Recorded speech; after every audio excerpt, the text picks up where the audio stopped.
Chapter में प्रश्नोत्तर नहीं है, इसलिए आज हम लोग अभ्यास सागर ही करेंगे। ठीक है, ओके। पार्ट 10 जो हम लोग कर रहे थे, हम लोगों ने पढ़ा था ना, झंडा ऊंचा रहे हमारा, उसमें तो वो तो सिर्फ पढ़ने के लिए है, उसमें प्रश्नोत्तर नहीं है, लेकिन अभ्यास सागर की बुक में उससे क्वेश्चन है, तो वो हम लोग कर लेंगे। थोड़ा सा उसका शब्दार्थ देख लेंगे, अभी मैं लिखवा दूंगी, आप शब्दार्थ लिख लीजिएगा। और फिर हम लोग अभ्यास सागर में कहानी लेखन है, आई थिंक आप देखिएगा, अभ्यास सागर की बुक में कहानी लेखन है, उसको हम लोग आज कंप्लीट कर लेंगे। ठीक है, तो हम लोग फिर जो जैसे हमारा चल रहा था, नेक्स्ट वीक फिर हम लोग दूसरा चैप्टर शुरू करेंगे, या कुछ मैं इससे ही क्वेश्चन करूँगी, यानी कि आज का ये चैप्टर इसी वीक में ख़त्म हो जाएगा। मुझे लग रहा था कि आज आप लोगों को प्रश्नोत्तर करवाऊँगी, फिर नेक्स्ट वीक तक जाएगा ये, लेकिन आज ख़त्म हो जाएगा ये।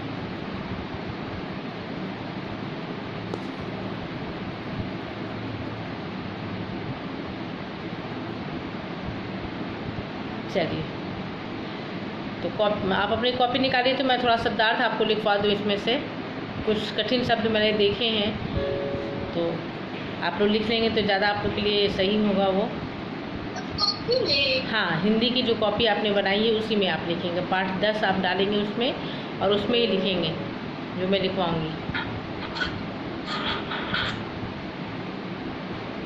Good morning ma'am. Good morning.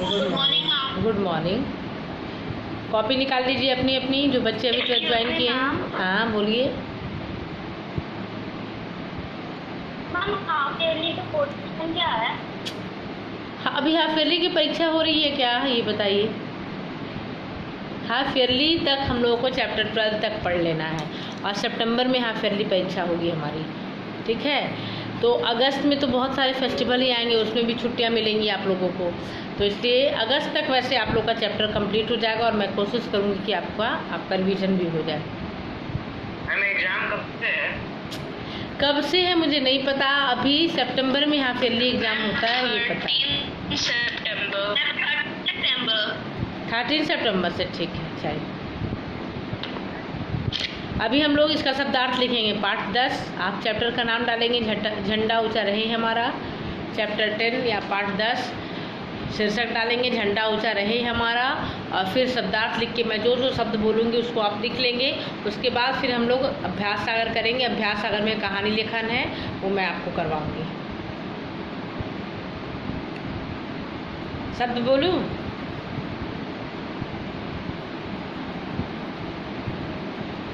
Yes ma'am. एक सेकंड।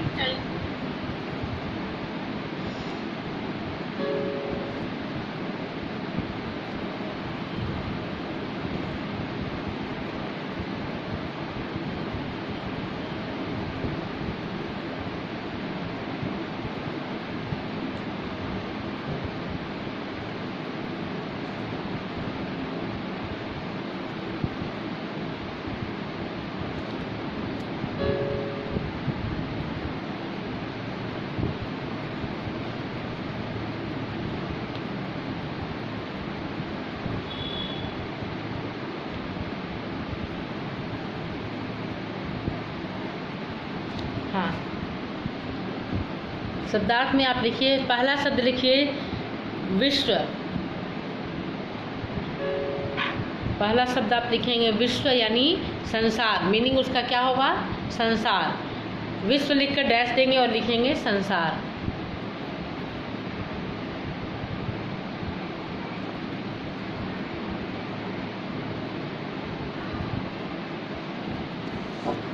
फिर लिखेंगे शक्ति, यानी ताकत। सुनाई दे रहा है आपको? Yes ma'am. ओके, शक्ति, ताकत या बल। शक्ति के दो पर्यायवाची हो जाएंगे, ताकत कौमा बल।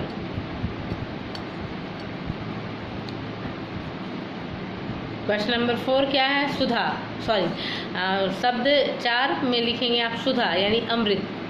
सुधा का अर्थ क्या हुआ? अमृत।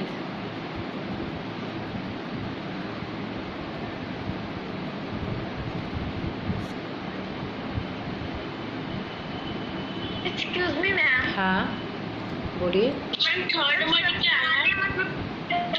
फिर से सुन लीजिए। पहला मैंने लिखवाया विश्व संसार, विश्व संसार, शक्ति ताकत, सुधा अमृत, यही तक लिखवाया है ना।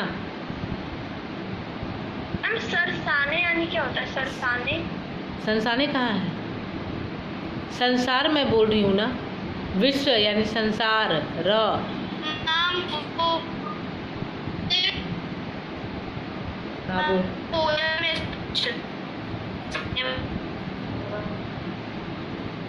मैम थर्ड वर्ड ऑडिबल नहीं हुआ है, फिर से बता दीजिए ना।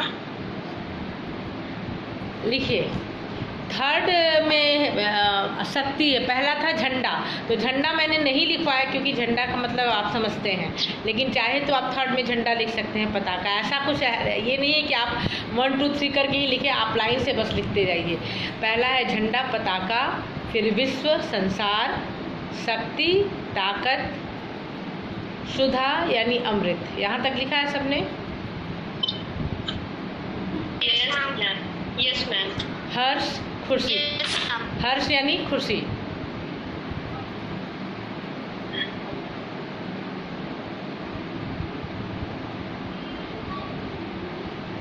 मैम फोर्थ वर्ड फिर से रिपीट कर दीजिए ना। सुधा अमृत, सुधा यानी अमृत। मैम ये आपने बता दिया अभी। क्या? हर्ष, खुशी, जो सुनाई दे रहा है आप लिख लीजिए, जो भी आपको सुनाई दे रहा है, ऊपर नीचे भी होगा तो कोई बात नहीं, आपको तो मीनिंग जानना है ना सबका। आप चाहे तो सुधा को 6 नंबर पे भी दे सकते हैं, हर्ष को 2 नंबर पे भी दे सकते हैं, ऐसा कुछ नहीं है कि जैसा मैं बोल रही हूँ वैसा ही आपको लिखना है। झंडा केतु यानी पताका, विश्व संसार, शक्ति ताकत या बल, सुधा अमृत, हर्ष खुशी,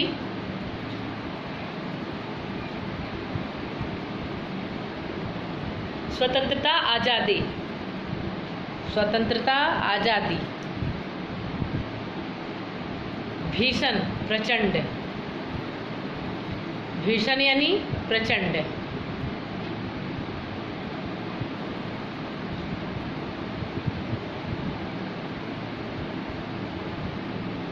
रण युद्ध। हाँ। स्वतंत्रता के बाद आप क्या? स्वतंत्रता के बाद आपने क्या बोला? स्वतंत्रता का अर्थ आपने लिख लिया, आज़ादी लिखा। स्वतंत्रता यानी आज़ादी। मैम स्वतंत्रता के बाद भीषण,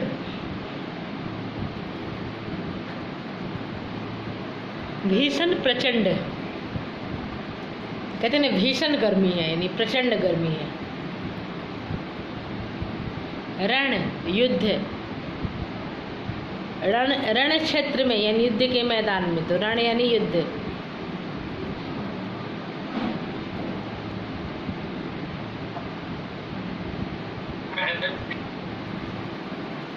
जोश उमंग,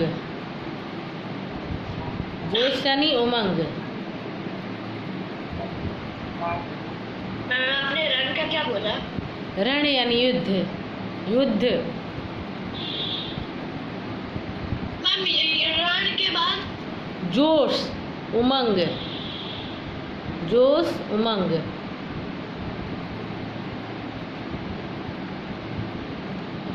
कापना थर्राना,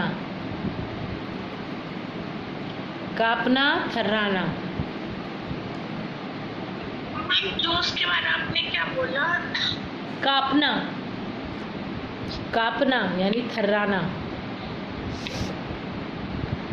मैम कापना का अर्थ थर्राना। हाँ, थरथराना नहीं कहते हैं। बहुत ठंड पड़ती है तो, या अभी भी आप एसी में सो जाए तो रात में बहुत ज़्यादा आप अगर एसी चिल्ड हो जाती है तो फिर आपको ठंड लगने लगती है ना, तो आप कांपने लगते हैं। तो आप क्या कर सकते हैं, उसको थर्राना, कहते हैं थरथराने लगी, ठंड से थरथराने लगी, तो आप लिखेंगे उसको थर्राना। फिर शत्रु दुश्मन,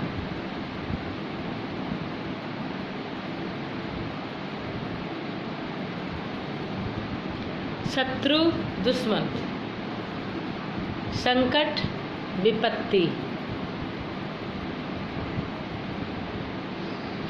संकट यानी विपत्ति।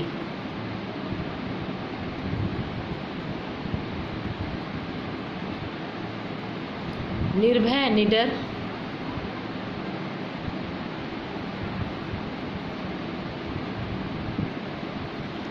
निर्भय निडर। स्वराज्य अपना राज्य। स्वराज्य यानी अपना राज्य।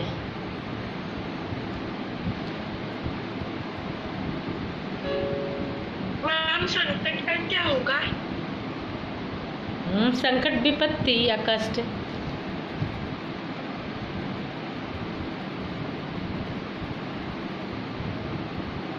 आपने संकट के बाद क्या बोला था?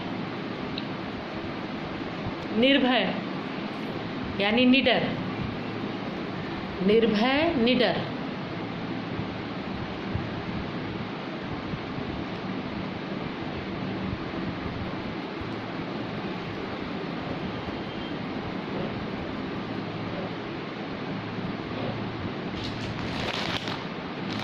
निर्भय निडर। स्वराज्य अपना राज्य। स्वराज्य यानी अपना राज्य। फिर ध्येय। ध्येय उद्देश्य। ध्येय उद्देश्य।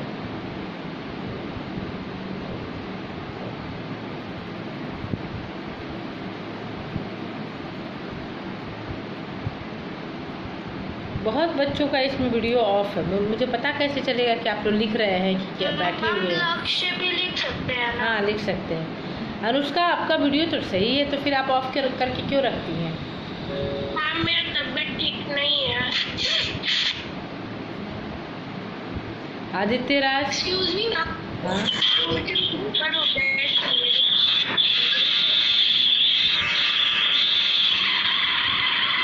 आर्यन कुमार।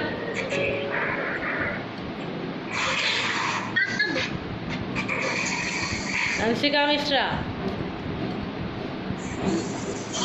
सबका वीडियो आप बता रहे हैं क्यों?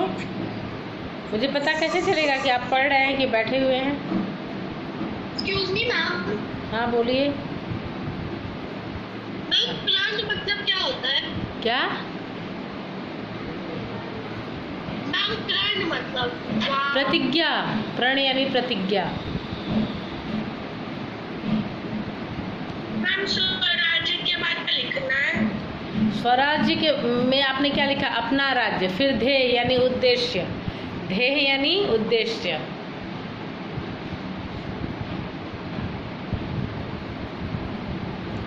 बलि बलि बलिदान होना।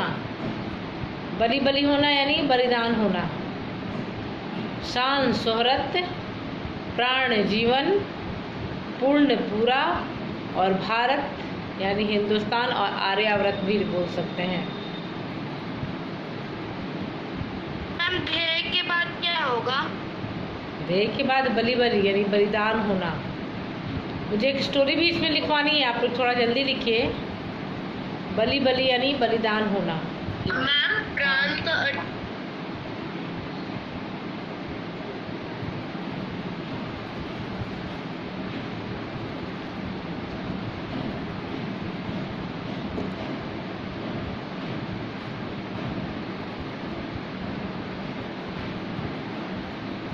शान यानी शोहरत। प्राण जीवन।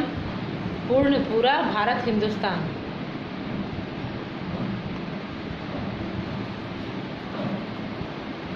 मैम बलि बलि के बाद मैम प्राण तो शान शोहरत। शान शोहरत। प्राण जीवन। प्राण यानी जीवन।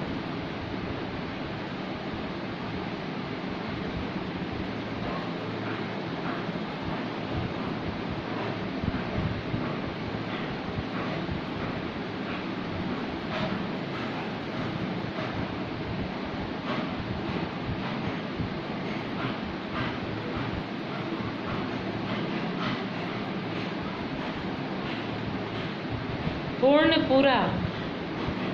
पूर्ण पूरा। भारत हिंदुस्तान। ठीक है।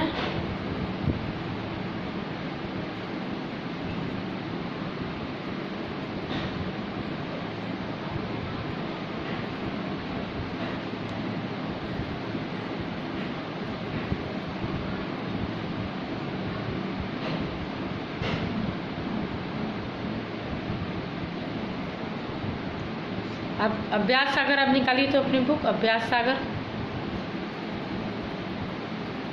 सबके पास है? Yes ma'am. Yes ma'am. निकालिए। Yes ma'am. जिसके पास नहीं है कोई बात नहीं, आप कॉपी भी निकाल सकते, उसी कॉपी में लिख लीजिए जिसमें अभ्यास सागर लिखते आए हैं, उसी में लिखेंगे। प्रश्न क्या है उसमें देखिए, अभिज्ञा प्रश्न क्या है?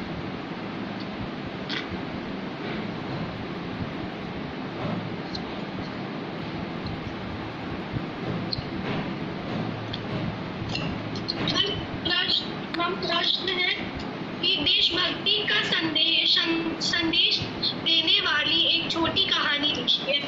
हाँ, प्रश्न क्या कह रहा है, यानी कि आपको इसके माध्यम से कहानी लेखन सीखना है। आप किसी कहानी को कैसे लिख सकते हैं, कोई भी आपके आसपास में कोई घटना घटती है या कुछ भी, तो आप अपने घर में या अपने से बड़ों को या छोटों को कुछ कहा बताते हैं ना कि आज आपके कॉलोनी में क्या हुआ, तो एक कहानी की तरह आप बताते हैं। तो उस कहानी को जो लिखने का ढंग है, जो तरीका है, वो आप कैसे लिख सकते हैं।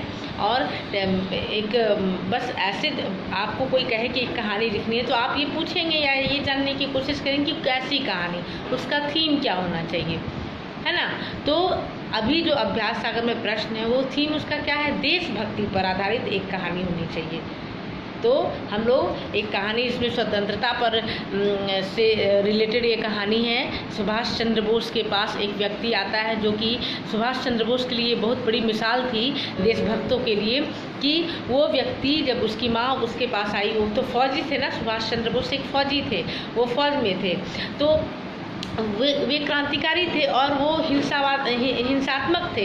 यानी कि उनका क्या था कहना कि तुम मुझे खून दो मैं तुम्हें आज़ादी दूंगा, खून के बदले खून वो मांगते थे। तो उनका अपना उनकी एक संस्था थी, एक इंस्टीट्यूट था, तो उसमें बहुत लोग ऐसे भी थे जो कि युद्ध करके आज़ादी चाहते थे, जो क्रांतिकारी थे। तो जो युद्ध करके आज़ादी चाहते थे, यानी मारपीट खून खराबा हो, जो भी हो, जैसे भी मुझे अपना देश चाहिए, तो उसके लिए सुभाष चंद्र बोस फौज में थे और उनका एक समूह था, एक ग्रुप था। तो उसमें एक दिन की बात है, मैं आपको कहानी लिखवाऊंगी, पहले आप कहानी सुन लीजिए। एक दिन की बात है कि एक बूढ़ी माँ अपने बेटे को लेकर आती है और वो फौज में भर्ती होना चाहता है। सुभाष चंद्र बोस के लिए एक बहुत बड़ी मिसाल थी क्रांतिकारियों के लिए, कि जब उन्होंने देखा उस व्यक्ति को, तो क्या देखा कि वो दृष्टिहीन था, अर्थात वो देख नहीं सकता था। तो सुभाष चंद्र बोस ने कहा कि तुम तो देख नहीं सकते हो, तुम कैसे युद्ध करोगे, तुम युद्ध करके फौजियों से मतलब जो इसके खिलाफ है, देश को आज़ाद करने के खिलाफ है, अंग्रेजों के साथ युद्ध करना है, तो तुम युद्ध कैसे करोगे, तुम तो देख ही नहीं सकते। उसने क्या कहा कि ठीक है मैं नहीं देख सकता हूँ, लेकिन जब उस दुश्मन की एक गोली मेरे सीने पर पड़ेगी तो मैं अपने देश के लिए जान तो दे सकता हूँ, इतना तो मैं कर सकता हूँ। तो ये था बलिदान उसका, उस व्यक्ति का अपने देश के लिए बलिदान था। और उसकी यह बात सुनकर उसका यह बलिदान देना सुभाष चंद्र बोस के लिए एक मिसाल थी कि ऐसे भी क्रांतिकारी, ऐसे भी लोग हो सकते हैं जो कुछ भी नहीं देख सकते, कुछ भी नहीं जानते हैं, बस सुन रहे हैं, सुनी सुनाई बात वो जानते हैं, समझ रहे हैं, और तब वो अपने देश के लिए अपनी जान देना चाहते हैं। और तो उनके लिए वो बहुत बड़ी मिसाल बनी और उन्होंने उसका नाम दर्ज करा लिया। तो अब कैसे इस कहानी को हम लिखेंगे वो आप देख लीजिए। अब मैं बोलती हूँ, आप लिख लेंगे, अगर सुनकर लिख लेंगे तो अच्छी बात है।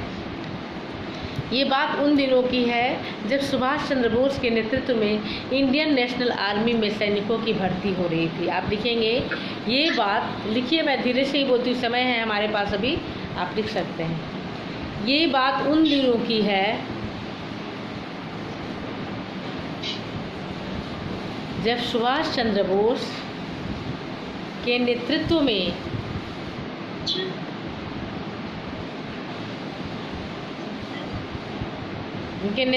इंडियन नेशनल आर्मी में सैनिकों की भर्ती हो रही थी।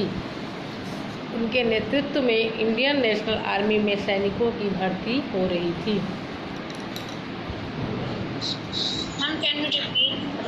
ये बात उन दिनों की है जब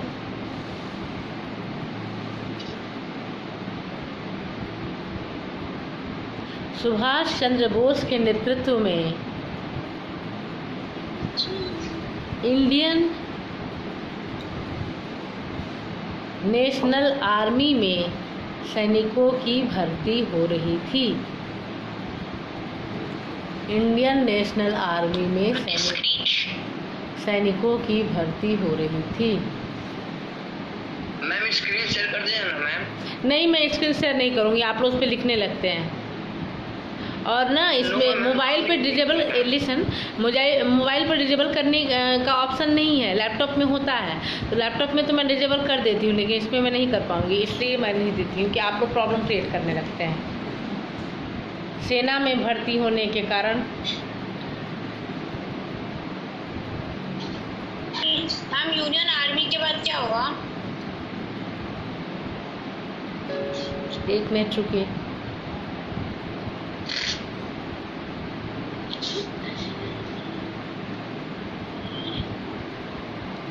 देखिए, अब आप लोग अगर कुछ लिखेंगे इस पर तब तो मैं शेयर नहीं करूँगी। मैं आपको दिखा दे रही हूँ, स्क्रीन शेयर कर दिया मैंने, ठीक है ना?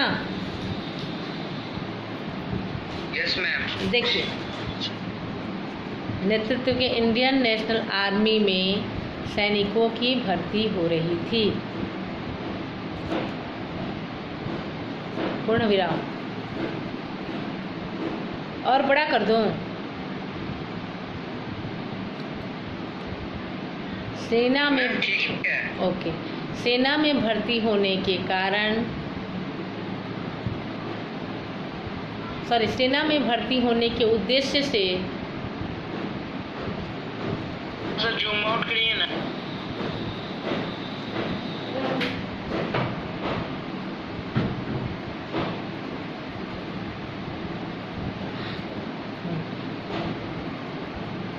अभी ठीक है?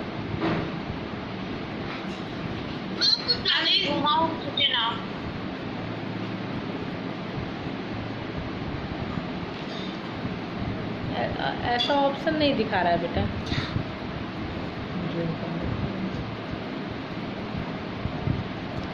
उद्देश्य से जब एक युवक अपनी मां के साथ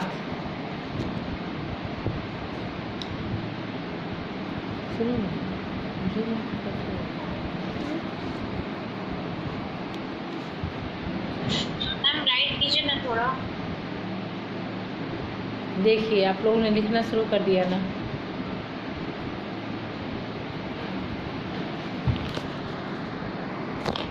मैम आप एनोटेशन ऑफ कर दीजिए।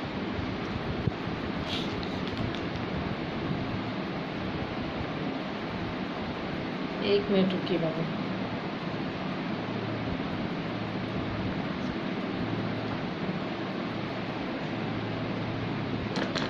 अपने स्क्रीन को थोड़ा सा राइट कर। ठीक है, मैं बोल भी देती हूँ। यस। हाँ, सेना में भर्ती होने के उद्देश्य से जब एक युवक अपनी मां के साथ सुभाष चंद्र बोस के पास पहुंचा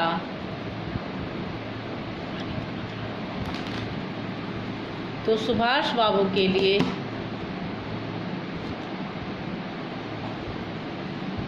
यह एक अविस्मरणीय घटना थी, या अविस्मरणीय घटना बन गई, क्योंकि वह युवक दृष्टिहीन था। क्योंकि वह युवक दृष्टिहीन था।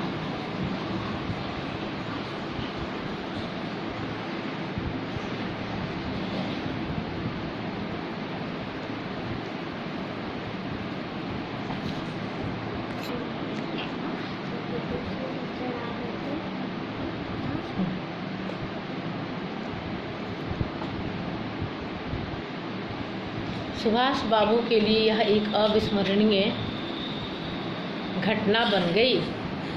ठीक है, आगे क्या है? क्योंकि वह युवक दृष्टिहीन था, उसके दोनों आँखों की रोशनी किसी बीमारी की वजह से जा चुकी थी। उसकी दोनों आँखों की रोशनी किसी बीमारी की वजह से जा चुकी थी। पूर्ण विराम। वह बिल्कुल भी नहीं देख सकता था।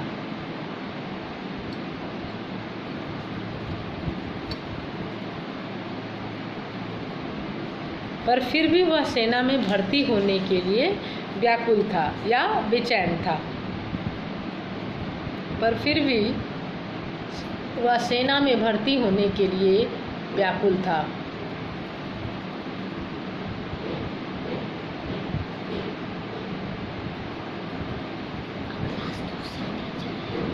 क्या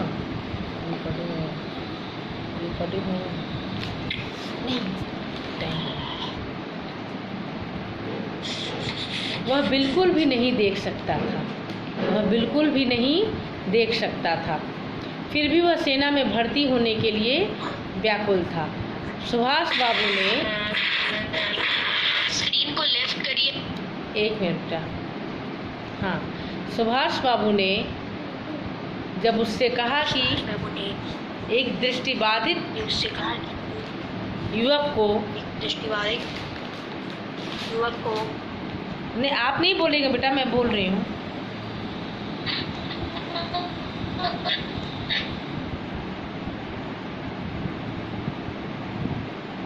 को सेना में भर्ती नहीं किया जा सकता, तो उस युवक ने अपनी देशभक्ति का प्रमाण देते हुए कहा कि हाँ, मैं दृष्टिबाधित हूँ, पर मेरा जीवन देश हित में लगे, यही मेरी कामना है।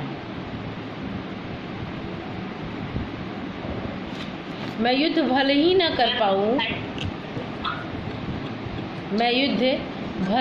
कर पाऊँ, पर कम से कम दुश्मनों की एक गोली अपने सीने में लेकर उसे कम तो कर ही सकता हूँ।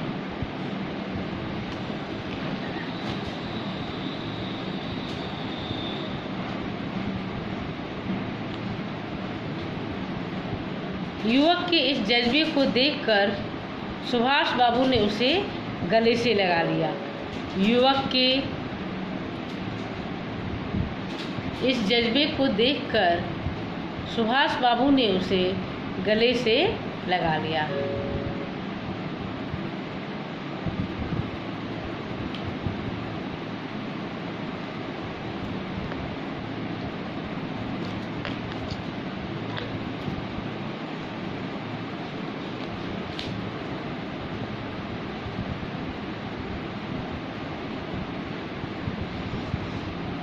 हो गया है आपका? थोड़ा राइट में कीजिए ना।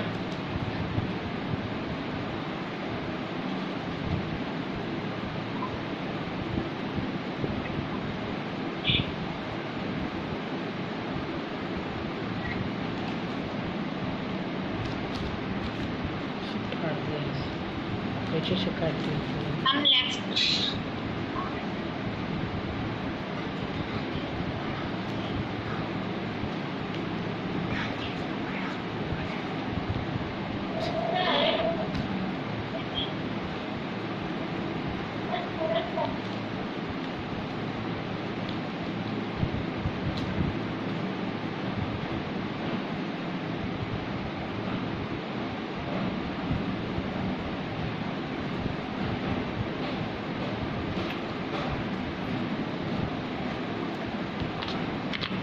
मैम तो सर राइट कर।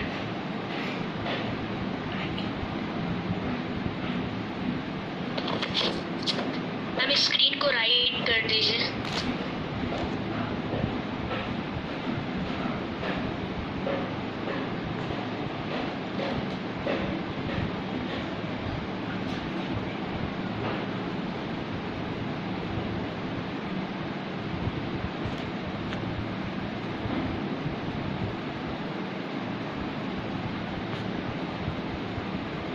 ये बात उन दिनों की है जब सुभाष चंद्र बोस के नेतृत्व में इंडियन नेशनल आर्मी में सैनिकों की भर्ती हो रही थी। सेना में भर्ती होने के उद्देश्य से जब एक युवक अपनी मां के साथ सुभाष चंद्र बोस के पास आया, तो सुभाष बाबू के लिए यह एक अविस्मरणीय घटना बन गई क्योंकि वह युवक दृष्टिहीन था, वो देख नहीं सकता था।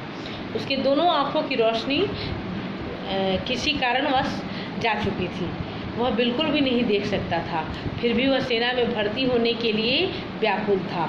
सुभाष बाबू ने उससे कहा कि एक दृष्टिहीन युवक को सेना में भर्ती नहीं किया जा सकता, तो उस युवक ने अपनी देशभक्ति का प्रमाण देते हुए कहा कि हाँ, मैं दृष्टिबाधित हूँ, पर मेरा जीवन देश हित में लगे यही मेरी कामना है।